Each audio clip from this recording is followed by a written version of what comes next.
Sejam todos muito bem-vindos aqui ao Blitz Cultural, diretamente da VRT Channel. Lembrando a vocês que estamos no ar toda segunda-feira às 21h30. Vocês podem acessar o site vrtchannel.tv.br e também podem assistir pelo app da VRT Channel ou do Soul TV. Também, após o programa passar aqui, vocês podem revê-lo e também compartilhá-lo, porque ele será publicado no site tvshow.com.br e nas principais plataformas de redes sociais, Facebook, YouTube, Instagram e tudo mais possível.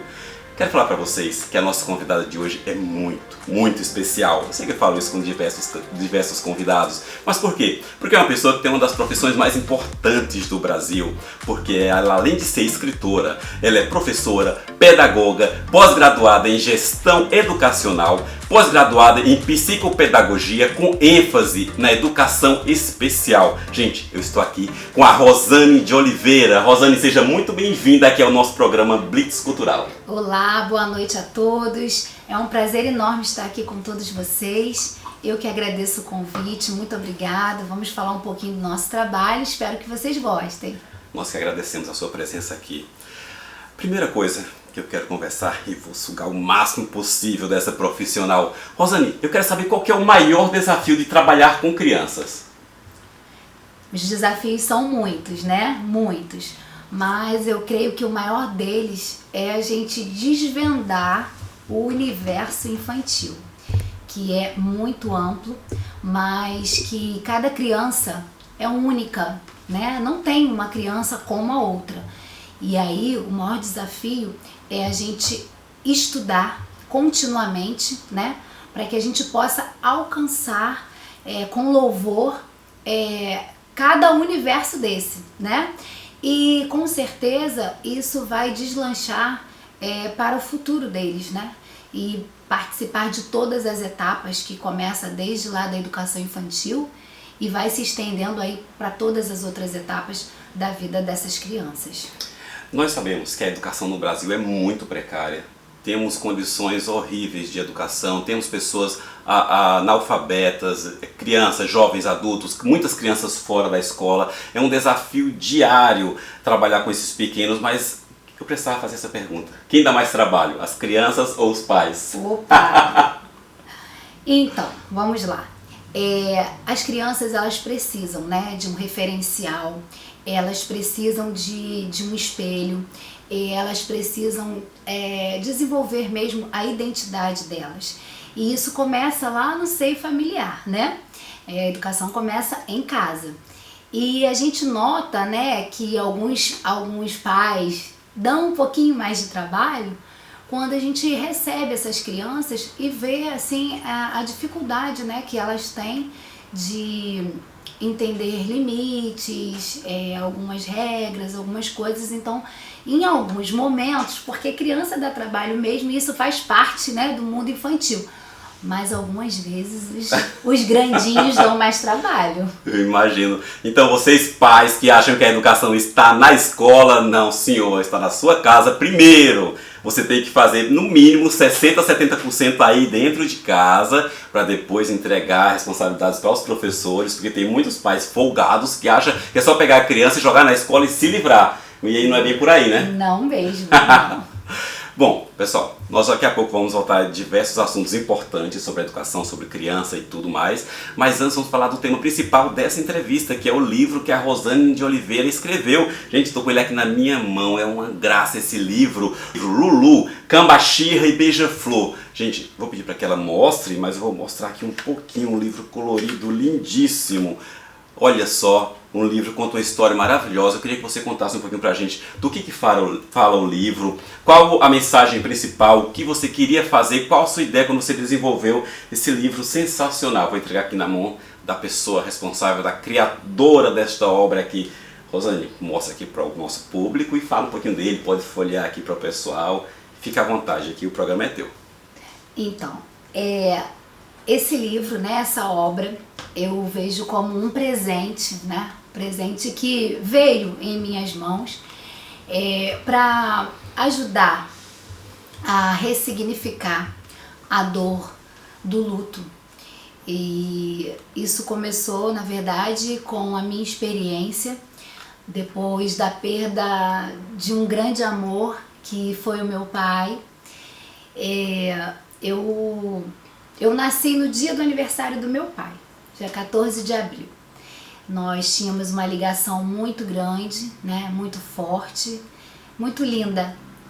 E eu acabei passando por todas as fases do luto, né? E me vi meio que sem chão. E aí uma dica que eu dou para todos, né? Os que estão assistindo e as pessoas que irão assistir depois, os que irão adquirir o livro, é que a gente precisa se perguntar, né? Quais são os motivos para continuar, né? Depois que você tem uma dor tão, eu digo que uma dor indescritível como essa, que é a perda de um grande amor. E você precisa se perguntar quais são os motivos para continuar. Nessa pergunta, depois que eu fui para terapia e fui buscar ajuda, as respostas vieram, né? Eu pensei como que eu, com bases cristãs, uma mulher, né, adulta, uma mulher casada, cercada de carinho, de amigos, uma profissional, né, uma pedagoga, muitos motivos para continuar eu tinha. E dentro disso eu me questionei como que eu, dessa forma, com todos os cuidados que eu tenho recebido, eu tô sofrendo desse jeito e parece que não vou conseguir sair, né, dessa dor. E aí eu imaginei o que faria uma criança, né, que viesse passar por uma dor dessa. Como que uma criança poderia sair, né? Poderia passar pela dor do luto. Se pra gente que já tem um pouco mais de experiência, sei lá, vou falar até consciência, eu acho que a palavra é errada, mas muita experiência na vida e tudo mais, já é difícil lidar com a dor, né? Imagina uma criança que tem tão pouco entendimento do que é aquilo, a separação, a perda, de não ver mais uma pessoa querida, né? Sim. Como lidar com isso? Sim, e eu fiquei pensando assim, como que, dentro dessa dor, como que eu poderia fazer para ajudar uma criança a entender, a ressignificar também essa dor, né? Porque muitas pessoas falam para a criança, né? A mamãe virou uma estrelinha e outros termos, né? Que a gente pensa que a gente está fazendo ajudando, mas não está, na verdade não está, né? Porque essa criança, ela vai se deparar, de repente, ainda mais confusa nesse meio, né? E a partir desse momento é que surgiu a encantadora história da Cambaxirra do Beija-Flor. Por quê? Porque a Cambaxirra, na verdade, era o apelido, né, que o meu pai me deu quando criança ainda, e ele era o meu beija-flor. E surgiu a história da Cambaxirra do Beija-Flor com várias ações que eu vivi com o meu pai, né? Então o livro conta as nossas aventuras. Ele conta, ele conta as nossas aventuras, as nossas caretas na frente do espelho, as nossas danças quando ouvia uma música, os lanchinhos da tarde com um bolinho de milho, café quentinho. E é uma história realmente encantadora, é uma coisa muito linda, vocês não podem perder. E foi assim que surgiu a Cambaxirra e o Beija-Flor. Muito bacana, gente, é uma história linda, comovente, sensacional. Para quem já perdeu alguém, ou nem para quem não perdeu alguém próximo assim, mas a imaginar a falta que aquela pessoa faria se perdesse esse alguém é tão difícil, é tão importante. Agora imagina uma criança. E é interessante porque o seu mundo envolve muito criança, porque é onde você vive nisso. É ao lado de criança, você se preocupou em mostrar porque você imaginou. Se para mim já é tão difícil superar e entender, imagina os pequenos que eu cuido, as crianças que já são tão muitas vezes maltratadas e dependem tanto de nós. Como explicar para essas crianças a falta de um pai, de uma mãe, de um irmãozinho? E é muito importante esse livro, gente. Eu li esse livro, realmente é emocionante. E eu queria, vamos falar um pouco mais do livro, mas eu queria perguntar, Rosane, por que é tão importante falar para a criança, explicar a morte para a criança? Porque quando eu era criança, por exemplo, não entendia a morte, perdi meu pai, eu tinha 11 anos de idade, demorei muito para superar também com tratamento, com psiquiatra, psicólogo, para conseguir me livrar daquela dor que é horrível na separação. E era uma criança, 11 anos de idade. E aqui nós estamos falando de criança desde 3, 4, 5 anos, já começar a explicar muitas vezes de que forma explicar a morte para a criança e por que é tão importante falar da morte para a criança. Então, a morte, ela faz parte do ciclo da vida, né? Então a gente precisa falar sobre isso. A criança tem as fases de desenvolvimento, né? Segundo Piaget, até mais ou menos os 2 anos de idade, a criança está dentro da fase sensório-motor. E dentro dessa fase, a criança ela ainda não esboça seus sentimentos através da fala, né? Então a criança ela não consegue falar ainda sobre os seus sentimentos e muitas vezes por conta disso a gente pensa que a criança não vai entender a morte. A questão é que assim, a gente precisa falar e falar a verdade. Sendo que, de acordo com cada faixa etária, com cada fase do desenvolvimento infantil, a gente precisa falar de forma que ela vai entender. E aí, alguns pais, alguns educadores, alguns adultos pensam que esse falar de forma que ela vai entender é falar que foi morar no céu, virou uma estrelinha, viajou, foi fazer uma viagem. Isso não é falar de forma segundo a faixa etária dela, não é. Então, só atrapalhando um pouquinho, abrindo um adendo aqui, sempre eu ouço as pessoas falarem para as crianças: papai foi morar no céu, mamãe foi morar no céu, seu irmãozinho não está mais aqui, ele virou um anjinho. Então, essa não seria a forma ideal? Ou os pais vão entender o momento correto? Como que funciona isso? Porque eu também achava que era uma das formas de você amenizar um pouco a dor e a falta que aquela criança iria sentir dos pais. Essa não é a forma correta. Não é a forma correta, porque mais adiante isso pode gerar uma confusão maior na cabeça dessa criança, né? O que a gente pode fazer? A gente pode ler, né, sobre o assunto. Os adultos que querem conduzir essa criança precisam ler sobre o assunto, né? Porque a gente precisa entender que, como eu falei, né, a primeira etapa, né, essa fase sensório-motor, como ela ainda não consegue expressar os sentimentos através da fala, o que poderia ser feito? A literatura, os livros. Nós temos vários livros que falam sobre isso. E ler para a criança, por quê? Porque a criança, ela acaba protagonizando, ela acaba se espelhando nas personagens da história, e ali ela vai esboçar o sentir, o reagir e colocar para fora as suas emoções. Então, você falar, virou uma estrelinha, ou foi fazer uma viagem. Poxa, digamos que seja um pai ou uma mãe. Papai viajou, então papai viajou, papai vai voltar. E esse adulto não volta.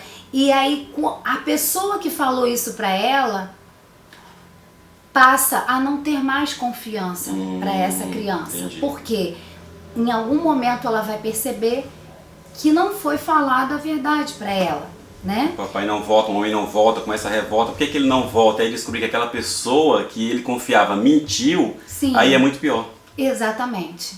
Olha só que interessante. E eu me recordo, né, que, como eu falei, do ressignificar, e a gente precisa encontrar motivos para continuar.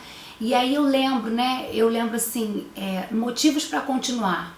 Eu falei, eu tenho a minha mãe, eu tenho o meu esposo, eu tenho a minha família. Quem será que essas crianças têm para dar esse suporte? Porque o apoio da família é muito importante. Conversar com a criança, fazer registros de memória. Como assim registro de memória? A pessoa não está mais aqui, né? Sentar com a criança, porque o que o adulto pensa? A criança não vai no velório, criança não vai no velório, não vai no enterro. Ou seja, a criança não está fechando um ciclo. Que ciclo é esse? A morte, como eu falei, faz parte da vida, então precisa ser falado, né? Falado sobre isso. E importante até, Daniel, falar sobre isso antes que aconteça, sabe? Ter um diálogo, uma conversa sobre isso antes que aconteça, para quando acontecer, a coisa ser, né? Entender melhor. E processada, né? De uma forma melhor.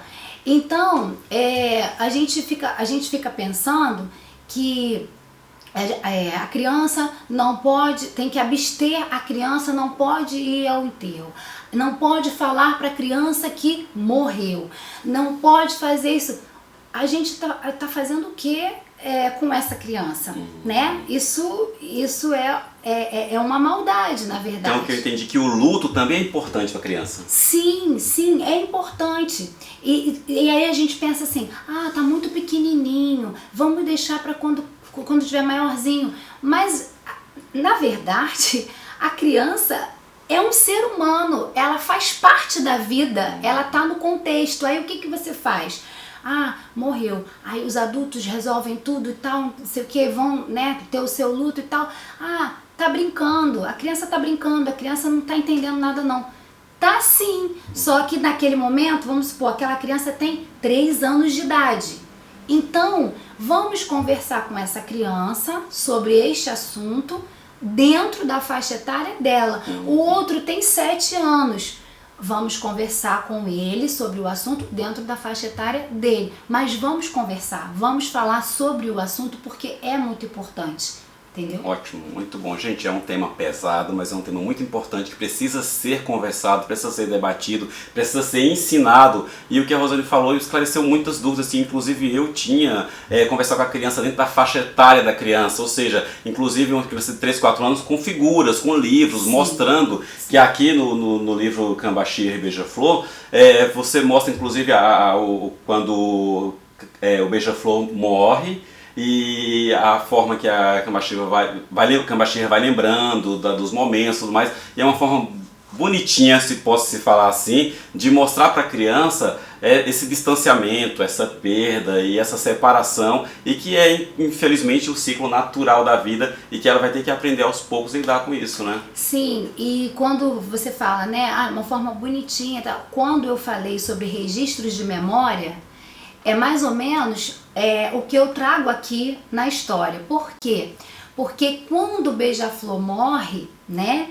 E aí fala, o Beija-Flor fechou os olhinhos, né? O Beija-Flor morreu. O que faz a Cambaxira continuar a vida? O que faz a Cambaxira prosseguir? São os registros de memória.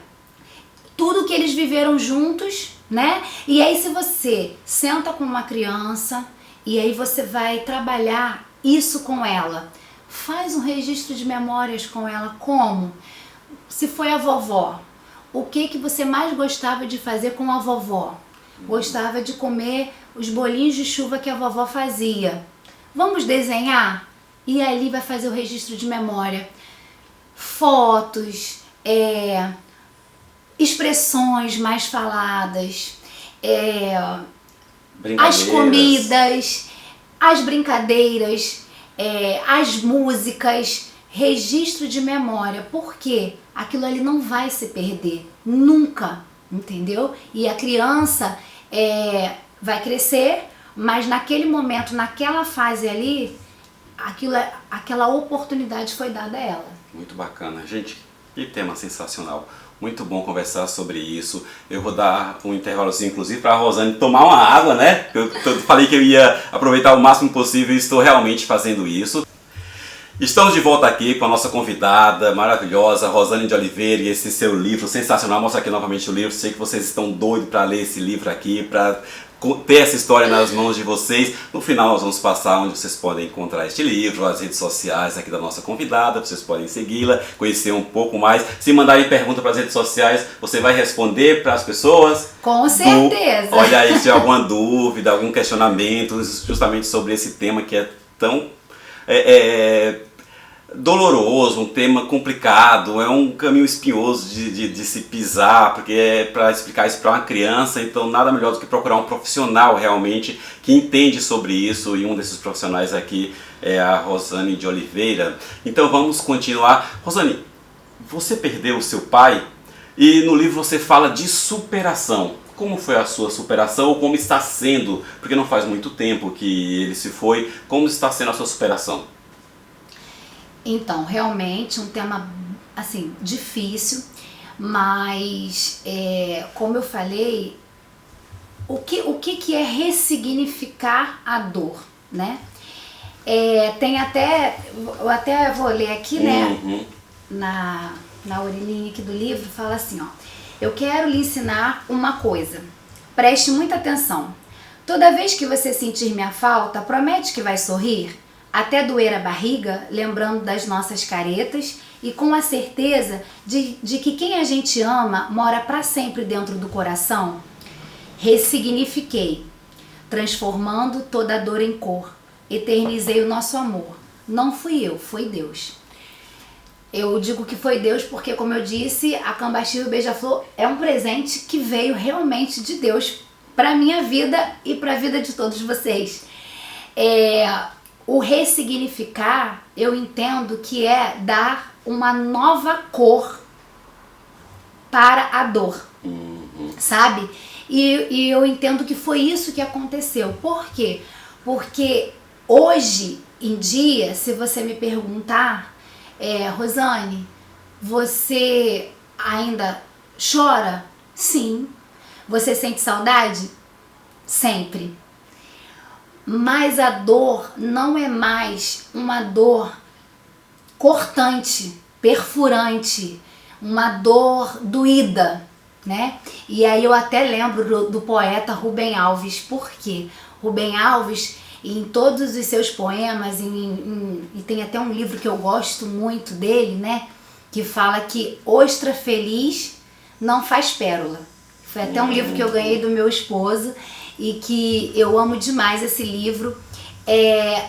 O Rubem Alves diz que todas as vezes que ele criou foi em cima da dor, que a dor era o combustível para fazer ele criar. Na verdade, a dor era o combustível criador dele.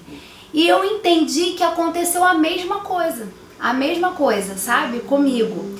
E eu entendi também que a questão do ressignificar é você entender que você vai sempre sentir saudade, você vai chorar algumas vezes, mas você multiplicou, né? Você multiplicou toda essa ressignificação, você multiplicou não só para ajudar você se curar daquela dor, mas para você ajudar outras pessoas. Então eu entendo que a gratidão, eu entendo que a empatia, que isso tudo ajuda você a se curar da dor.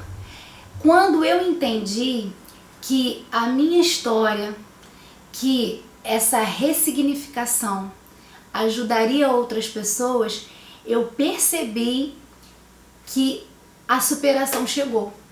Muito bom.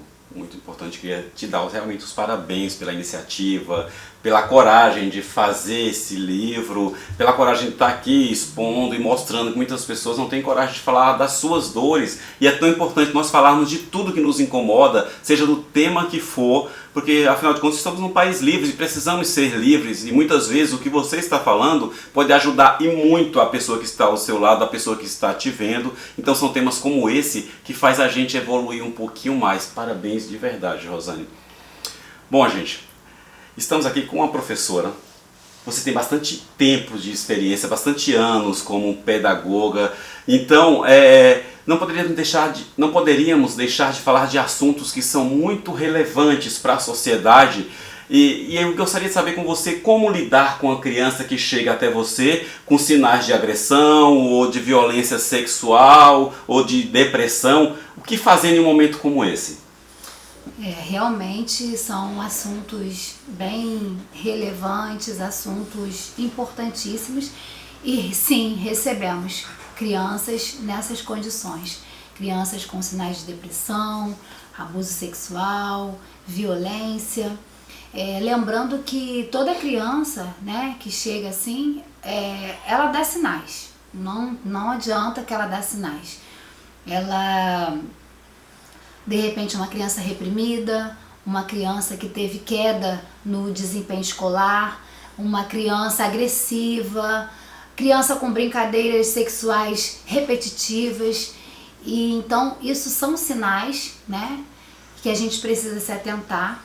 E a primeira coisa a se fazer, né, todas as pessoas que lidam com essas crianças na escola, todos os profissionais que recebem essas crianças, precisam primeiramente ter um olhar observador.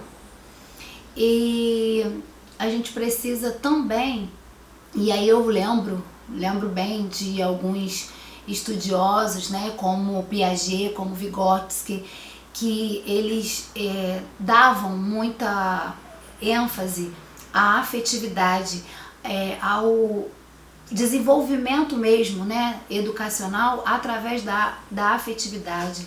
Mas a gente tem, né, o francês Vallon, que tinha um olhar bem atento para isso. E na minha profissão, em todo momento, eu penso que não tem como a gente falar de educação, né, de um desenvolvimento educacional, sem o olhar da afetividade. Lembrando que afetar, né, o outro, isso pode ser positivo ou negativo.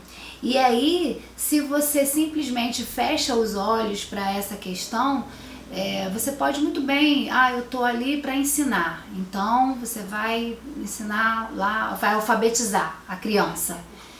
E você não tem esse olhar que a criança não está bem, que ela está agressiva, que ela está reprimida, que ela não fala. Você pode até tentar alfabetizar, você não vai conseguir alcançar. Então esse olhar, e também uma coisa importante é a gente não confundir que educar com afetividade não é a questão de eu vou dar carinho e vou dar amor. Não é isso, né? A questão do olhar com afetividade para o seu aluno é essa observação que algo está acontecendo e precisa ser feito. E se sou eu que observei, eu não vou passar a bola para o outro. Eu observei, poxa, tadinha, a criança tá assim, legal. A criança vai embora. E quem é que vai fazer esse papel de ajudá-la? Porque se ela tá agressiva, se ela tá reprimida, se ela tá com essas brincadeiras, ela está de certa forma pedindo socorro. Essa é a forma como ela pede socorro. E aí, como a gente pode fazer para ajudar? Primeira coisa, a gente tentar conversar com a criança. Se a criança não se abrir, a gente tentar falar com algum familiar, conversar com algum familiar, conversar com as pessoas responsáveis da escola, e de repente a gente está encaminhando, né, essa criança, encaminhando esse caso, até essa família para os órgãos, né, competentes que possam prestar algum apoio psicológico, né, e outras terapias, outras formas de auxiliá-la.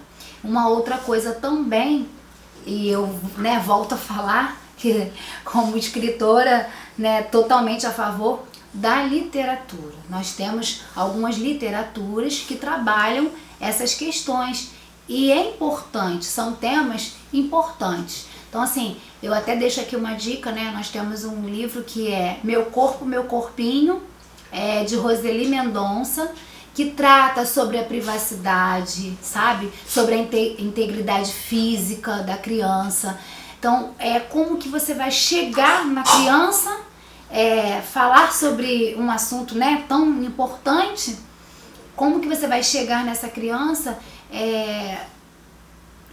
como que eu vou trazer um tema tão delicado, né? Delicado com uma literatura que está de acordo, né, com a linguagem da criança. Então fica uma dica aí, é um livro assim também bem leve, né, que vai poder auxiliar. Então eu acho que é por aí. Pois é, agora vocês vejam aí a responsabilidade, a tomada de decisão que muitas vezes o professor, o educador tem que ter, o jogo de cintura, de muitas vezes, como a Rosane falou, de às vezes procurar um familiar quando a criança não consegue se abrir ou conseguir ficar à vontade para falar para os professores.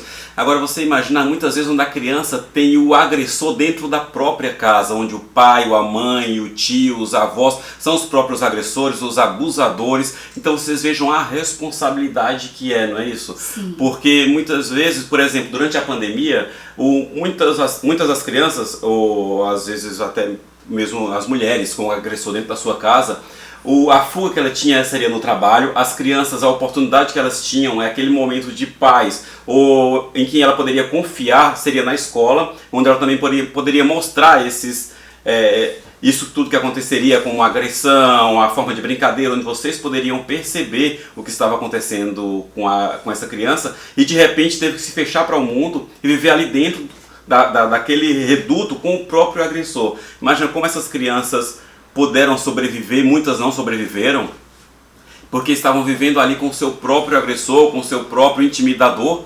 Porque, por exemplo, a gente falando ainda de pandemia, nós tivemos no Brasil, até o presente momento, 12 mil crianças que estão órfãos de pai e mãe. E aí, o que falar para essas crianças que estão órfãos de pai e mãe, que perderam os pais para a Covid? Como chegar para essa criança e falar? E o medo de você chegar e falar para um familiar, que muitas vezes é esse familiar que está matando aquela criança. É muito complicado. Vocês estão entendendo o que eu estou querendo dizer? Então é importante você também perceber, um vizinho, um amigo, um avô, um pai, um padrasto, uma mãe, tudo isso é muito importante perceber também, que é o auxílio à vida dessa criança. Então o que falar, Rosane, para uma criança que perdeu o pai e a mãe num momento tão complicado que é de uma pandemia? E a delicadeza também, são duas perguntas aqui. A delicadeza de você, a sensibilidade de pensar o que vou fazer agora, vou falar para esse pai ou para a mãe ou para alguém, sendo que essa pessoa pode ser o próprio ou futuro assassino dessa criança.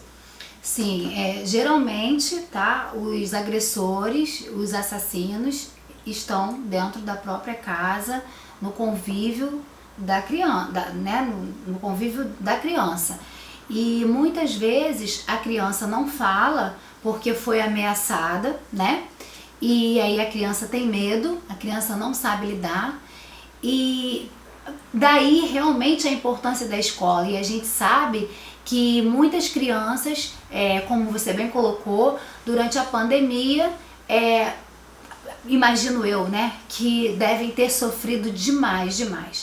É claro, e eu acho importante, né, eu colocar isso, que muitas vezes a gente coloca a salvação, né, da sociedade e da humanidade na escola. A escola não é a salvadora da pátria. A gente precisa também dividir, né, essas responsabilidades, mas é importantíssimo o olhar da escola. O que falar para essas crianças, né, que perderam pai, que perderam mãe? Antes de falar isso, falar o seguinte, que muitas vezes a escola observa, né, percebe que a criança tá sendo agredida, está sofrendo abuso sexual, e muitas vezes a gente não consegue chegar para aquele familiar e falar porque, como você disse também, é ele o agressor. O que a gente faz? A gente tenta, né, dentro das nossas possibilidades, buscar ajuda com outros órgãos, né, que possam mediar essa situação e resgatar essa criança, né? Porque às vezes a escola tem a boa vontade, tem o profissional com afetividade, com um olhar para a criança, para ajudar essa criança, mas não tem todas as possibilidades para ajudá-la. Então aí a gente tenta de uma outra forma. E a outra pergunta, que foi o que falar para essas crianças que perderam pai, que perderam mãe, perderam seus familiares, né, durante a pandemia. E aí eu observo, né, que a Cambaxi o Beija-Flor, ele veio assim como um presente exatamente nessa fase, né? Eu perdi o meu pai em 2019. A gente ainda não estava na pandemia, mas a verdade o livro chegou na pandemia. E algo assim que me deixou muito feliz é porque eu pude já ver as ações, né, as ações da Cambaxi do Beija-Flor nesse contexto, porque eu recebi muitas ligações, eu recebi muitos vídeos de pais, né, de familiares, de crianças que perderam seus entes queridos e que já estavam tendo acesso à história e ela já estava ajudando. Então, mais uma vez, eu bato nessa tecla, Daniel, que ler para a criança, sabe? Sentar com essa criança. E outra coisa, a criança, ela precisa de ajuda. Então, é muito importante a família, os familiares que restam, né, para essa criança, que abraçaram essa criança, encaminhar essa criança para uma terapia, sabe? Uma psicoterapia, atividades que vão estar orientando, né, a caminhada dessa criança, porque se não for assim, realmente não tem como. Você pode estar desenvolvendo um adulto problemático futuramente, sim, né? Sim. Agora, Rosane, você comentou algo aí, eu presenciei alguns vídeos, vi algumas coisas que você me mostrou, referente, você escreveu um livro para criança. Porém, eu percebi que muitos adultos também pegaram esse livro, a história para si, porque eles já foram uma criança um dia e, além disso, muitos recentemente perderam familiares e eles se sentiram tocados também. Você esperava atingir um público adulto ou foi uma surpresa para você? Então, na verdade, assim, não foi surpresa porque eu entendi que o tema, né, o tema por si só já é algo que faz parte de todas as idades, né? E a questão, quando os adultos me procuram para falar do livro, eu acho assim uma coisa que tem me tocado assim muito, é que eles falam: Rosane, a sua história está me ajudando a superar a dor do meu luto. E eu acho isso incrível, por quê? Porque muitos adultos já perderam, né, familiares, entes queridos há muito tempo atrás e não trataram da sua dor, não trataram do seu luto. E isso é muito complicado, porque é como se a vida não conseguisse seguir, ela ficasse estagnada ali. E você ouvir de alguém: a sua história está me ajudando a curar a dor do meu luto, é algo assim muito, muito gratificante, que me deixa muito feliz. E isso eu tenho ouvido de adultos e tenho ouvido de crianças também. Então, tenho recebido vídeos de crianças que leram a história e entenderam o sentido mesmo do que a Cambaxi e o Beija-Flor traz. Que Isso bacana. é muito lindo. Muito bom. Agora, me fala o que você espera da Cambaxi e Beija-Flor, deste livro. Quais as suas expectativas para ele?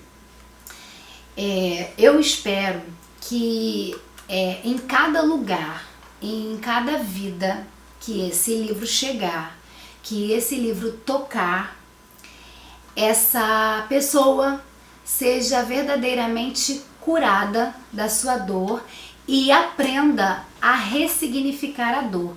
Lembrando que o luto, ele não está totalmente atrelado à perda de alguém, de um ente querido.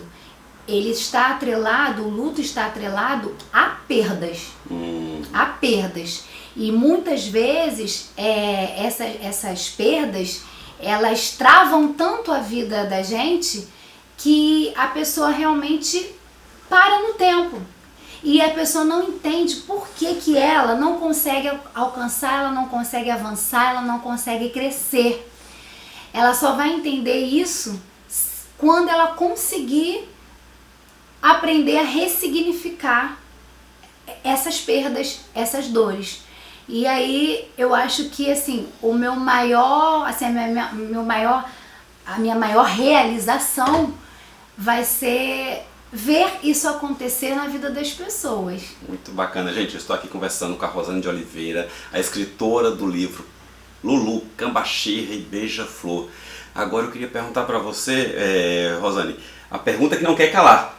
Esse livro vai ter continuação ou parou por aqui essa história? Ou você vai criar outras histórias, outros livros? E aí, como vai ficar aqui as histórias do Beija-Flor, da Cambaxi? Como que vai ser isso? Então, eu penso, né, assim, dando uma palhinha, eu penso que vai ter continuação. Olha aí, o spoiler aí pra gente, direto da escritora, hein? Eu penso que vai ter continuação e penso também em outros projetos, com certeza. Muito bom.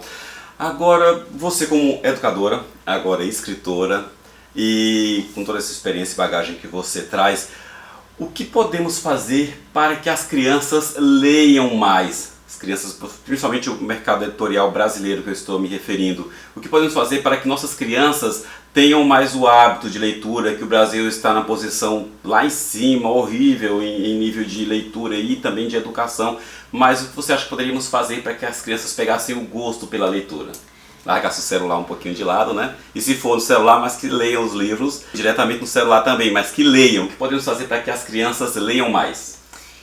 Isso é bem complicado, porque o que fazer para as crianças lerem mais? Ler para as crianças. Olha aí, que dica simples, fácil. Para as crianças. Ler para as crianças. Os bebês, eles já estão nascendo com tablet e celular na mão. Isso aí, a tendência é só ir desenvolvendo dessa forma cada vez mais. Porque se a gente for parar para pensar, lá atrás a gente lia por obrigação, porque tinha que fazer a prova. Mas lia por prazer também, porque antes de dormir a mamãe lia pra gente, a vovó lia pra gente, o papai lia pra gente, e a gente foi pegando gosto pela leitura, que quem gosta de ler sempre, né? Mas como fazer isso se você não tem incentivo? E aí, hoje em dia... para as bibliotecas só pesquisar, fazer trabalho, né? Igual hoje não, só pegar ali e pesquisar, a gente tinha que ir até lá, procurar o livro, ler tudo para poder fazer os trabalhozinhos. E sem Google, né? E sem Google. Então, eu fico vendo também que muitos pais, né? Os nossos pais iam comprar o jornal, né? Sim. Ler o jornal. Algumas pesquisas a gente fazia também com o jornal.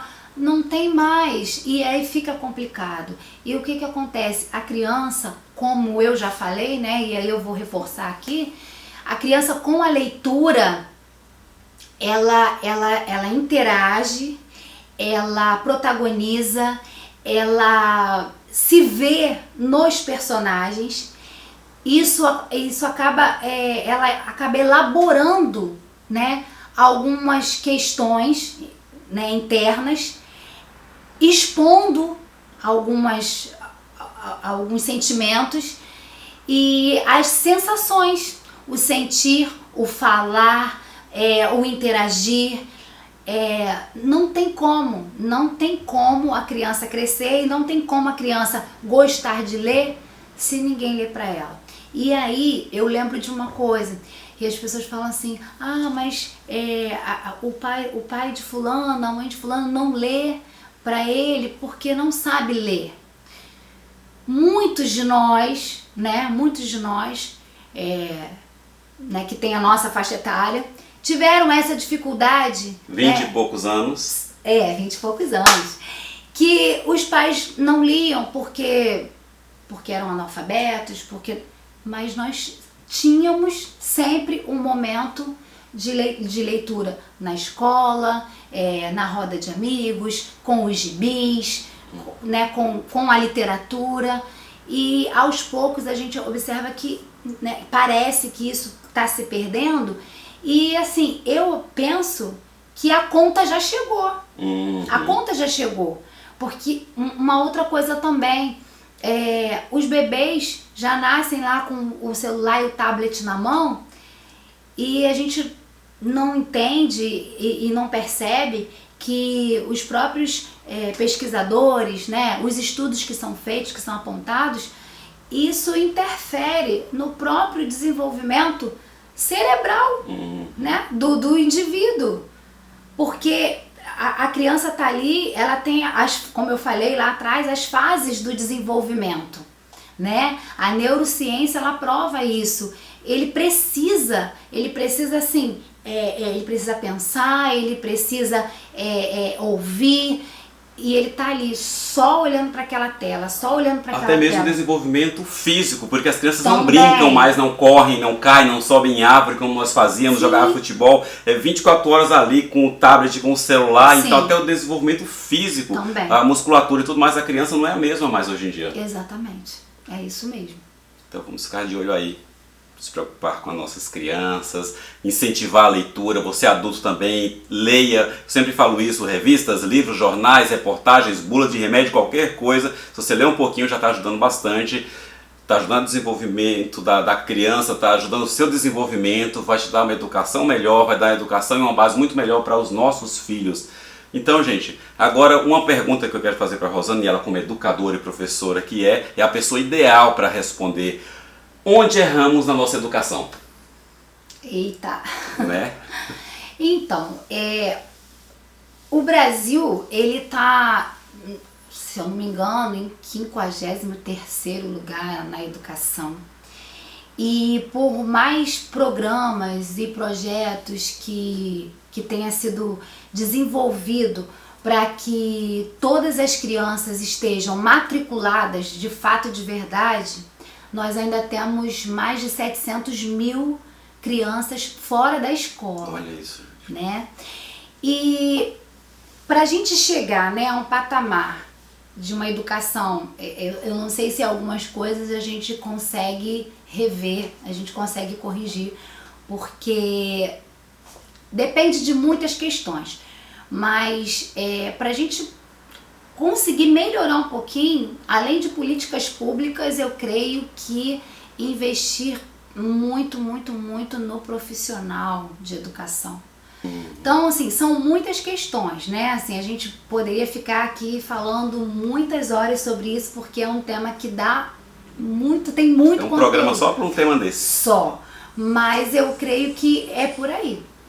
Vocês sabem, nós temos um problema de educação, um problema crônico no Brasil. Quem sabe precisamos redescobrir o Brasil, ou se começarmos hoje, talvez a próxima geração tenha jeito. Mas vamos torcer para que isso aconteça.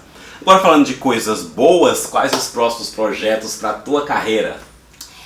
Então, eu tenho alguns outros livros, né, na gaveta lá. Só infantis, adultos? Então, queria fazer surpresa, mas vamos lá. Tem infantil, e tem adulto. Olha só. Tá? Será que vem por aí, hein?